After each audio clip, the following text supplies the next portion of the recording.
Para hablar de la historia de la radio en Colombia, primero debemos empezar por Barranquilla, porque fue en esta bella ciudad donde nació la primera emisora con permiso comercial, La Voz de Barranquilla. Si queremos agradecerle a alguien el hecho de ser los pioneros de la radio en nuestro país, debemos hacerlo a Elías Pelet Buitrago, un joven ingeniero barranquillero talentoso y curioso al que no le importó que ni su propia madre, doña Pura Buitrago, lo comprendiera en su difícil lucha que hoy día lo consagra como precursor y promotor de una de las más importantes empresas de la radio en Colombia. Y su mamá, porque lo conocí, decía, ay, qué peladito bobo, y me pareció una cosa ahí extraña, rara, que aquí nadie sabe. Eso no tiene porvenir, eso no tiene porvenir. Teníamos que dedicar a hacer unos aparatos ahí, un micrófono, eso no tiene ninguna importancia. Ya sabemos que es el precursor de la primera emisora comercial. Elías José Pelet Buitrago fue un joven soñador barranquillero de ascendencia norteamericana, hijo de Elías Pelet Salcedo y nieto de quien fue el primer cónsul de los Estados Unidos en Barranquilla, Elías Porter Pelet, e hijo de doña Pura Buitrago, quien levantó a su único hijo sola luego de quedar viuda repentinamente 2 días después de haber dado a luz. Fue un muchacho joven barranquillero que fue a estudiar a los Estados Unidos, que estuvo preparándose porque le gustó en aquel tiempo una vaina que nadie sabía qué era, ¿no? La electrónica, esa palabra era completamente desconocida, ¿no? Pero el muchacho, como era hijo de gringos, ¿no? Tenía ya la conexión, la cosa, le gustó. Elías José Pelet, a su regreso a Barranquilla, formalmente preparado después de su provechoso viaje donde se relacionó con expertos en asuntos de radiodifusión, encontró que su familia había construido 2 modernas residencias. En la casa amplia del Balcón nació prácticamente la radiodifusión, pues fue allí donde Elías ensayaba y montaba sus equipos. Fue hasta el 8 de diciembre de 1929, como regalo a la prudente y sabia mujer que supo alentarlo, que Elías decidió inaugurar con licencia oficial del Ministerio de Comunicaciones y Telégrafos La Voz de Barranquilla, HKD. Ya con la licencia otorgada por el Ministerio de Correos y Telégrafos y la fecha escogida, se transmite el primer programa radial, el cual fue escuchado en La Habana, Panamá, Costa Rica, por ser emitido en onda corta. El 8 de diciembre de 1929 se inaugura en Barranquilla la emisora de Elías Pelet Buitrago con las siguientes programaciones. Primero, El Espectro de Oro, obertura por la orquesta dirigida por el maestro Emilio Lima, que en su tiempo era un gran profesor de aquí. Segundo, conferencia sobre el deporte. El deporte. Tercero, área de Bach, ejecutada al violonchelo por Guido Perla, acompañado de un muchacho que tocaba mucha papá. Cuarto, Cuentos de Hoffman, una obra, por Cipriano Guerrero, que era un músico también cordero. Serenata de otros tiempos, Soto de Hugo Perla. Égloga del Mar, Pasillo de Mirta Lima. Procesión nupcial de Cinderella de Dicker. Crónica de Paco Lince, leída por Eduardo López Cabrales. Una crónica sobre Barranquilla, ¿no? Sobre la ciudad de entonces. El otro programa, Perseverancia, Cipriano Guerrero, un músico.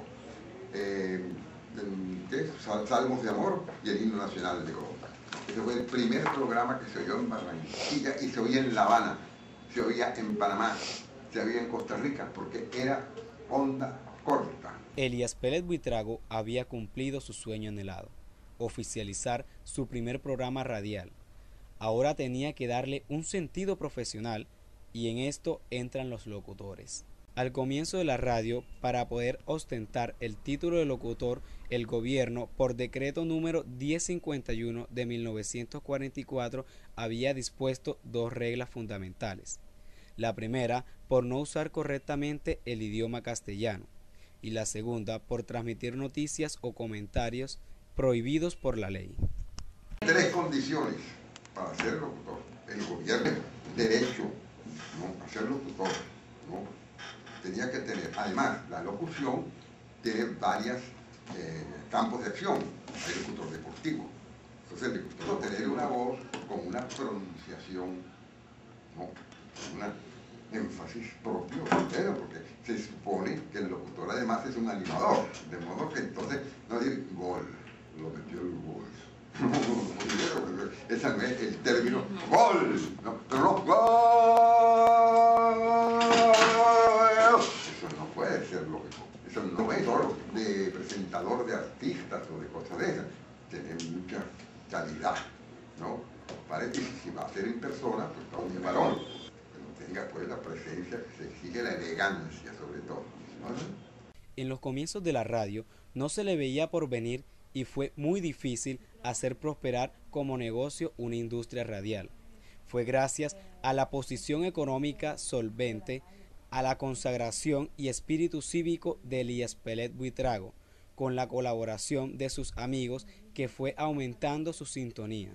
El director de orquesta, grande y reconocido en su medio, Emirto de Lima, fue uno de ellos. Le siguieron el señor Edgar Senior, quien fue el decano del periodismo radial colombiano. Donald Molinares, quien colaboró mucho en la parte técnica, gracias a sus conocimientos y experiencias, antes de viajar a los Estados Unidos donde se radicó. Sergio Martínez Aparicio, quien el 8 de diciembre de 1929 actuó junto con Eduardo López Cabrales en el primer programa de La Voz de Barranquilla. Tomás Emilio Alba, quien en un comienzo colaboró frente a las transmisiones de la emisora antes de convertirse en locutor de primera categoría. Sansón Bellojín fue consagrado como la voz de oro de los primeros años de la radio. Ítalo Amori fue alumno del famoso inventor Guillermo Marconi. Este italiano, que arribó a la ciudad en 1928, se convirtió en el precursor de la radiodifusión. Alfonso Rosales Navarro, locutor profesional, periodista y colaborador de la prensa, se le debe la iniciativa del primer radioperiódico que inició el 30 de abril de 1930 y años más tarde creó el espacio noticioso titulado Cabildo Abierto, programa cívico y constructivo donde interactuaban los oyentes. Carlos Rivas, tenor bogotano, quien trabajó en el grupo artístico de Barranquilla, en los programas de música colombiana. Grupo de Rivas llegó a trabajar gracias al auspicio de Sal de Uva Picot con el pionero de la radio Elías Pelet Buitrago. Las voces femeninas que hicieron eco en la historia de la radio barranquillera fueron Emma Rebollo Samper, conocida como la Voz de Oro, y la novia del micrófono, primera locutora oficial y figura destacada del canto. Amira de la Rosa, notable escritora y pedagoga, fundadora del colegio Gabriela Mistral, quien tuvo a su cargo programas culturales a través de los cuales en entrevistas con señoras orientaba el criterio feminista y exaltaba la tarea que desarrollaba la mujer barranquillera en sus múltiples campos sociales. Estercita Forero, la novia de Barranquilla, y Sarita Herrera, al igual que Zoila Suárez, famosa por su canto popular, Anita Sabaraín, Carmencita Pardo y Esther Tinoco, una concertista de piano.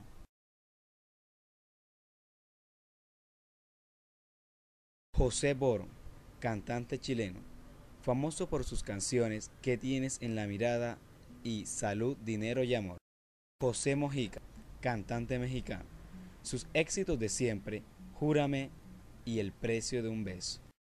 Y el más conocido, Carlos Gardel, cantante argentino que accedió en agradecimiento por la acogida que tuvo en la ciudad, salir a cantar en el balcón de la emisora. Interpretó Mi Buenos Aires querido, Cuesta abajo y Volver. Grupos solistas que se lucieron en los primeros años de la HKD. Dueto Delgado, Iglesias. Tina y Carolina Altamar, dueto de música colombiana.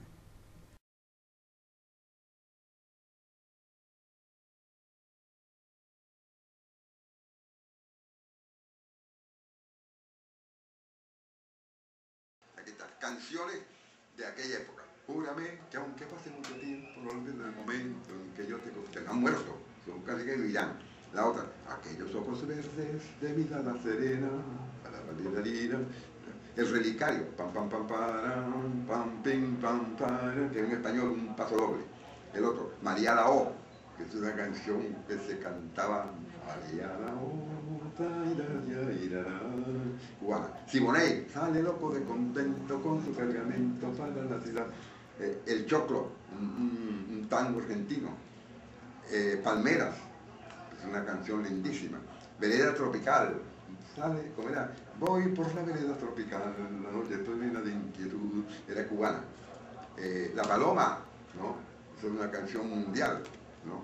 Cielito lindo, es el lunar que tiene cielito lindo sobre tus ojos. Y Noche de Ronda, ¿no? Elías Pelet Buitrago alcanzó a ver parte de sus sueños realizados, aunque le faltó mucho por disfrutar. Después de 10 años de inmensa y satisfactoria labor, la ciudad lo reconocía, admiraba y quería. La empresa marchaba bien. Se contaba con un promotor de ventas, don Agustín Núñez. Se alquilaban espacios para programas tanto para campañas cívicas como culturales. Se producía la hora cívica de la Sociedad de Mejoras Públicas, la hora del colombianismo, la hora católica dirigida por el padre Calixto Álvarez, quien era el párroco de San Nicolás de ese entonces, la hora dedicada a los médicos, maestros y políticos, la hora infantil, dirigida por doña Nicolasa Navarro de Rosales, la hora deportiva. La emisora se abría a las 7 de la mañana, con el radioperiódico que dirigía su propio locutor, Alfonso Rosales Navarro, y permanecía 12 horas de programas vivos y consolas. Pero muy pronto la salud de Elías empezó a desmejorar, teniendo que viajar a Panamá para hospitalizarse y hacerse un chequeo en la zona del canal donde se encontraban los mejores especialistas del momento. En cirrosis hepática, complicaciones con la vesícula y trastornos digestivos. Pero este tratamiento no cumplió las expectativas esperadas y a los 33 años terminó la vida de un luchador incansable. Un 16 de marzo de 1938 falleció Elías Pelet Buitrago. Si verdaderamente quisieran, título Char, podían hacer una cipote emisora con un cipote estudio de arte, ¿no? Y poner el arte de la cultura radial a la altura de cualquiera de América.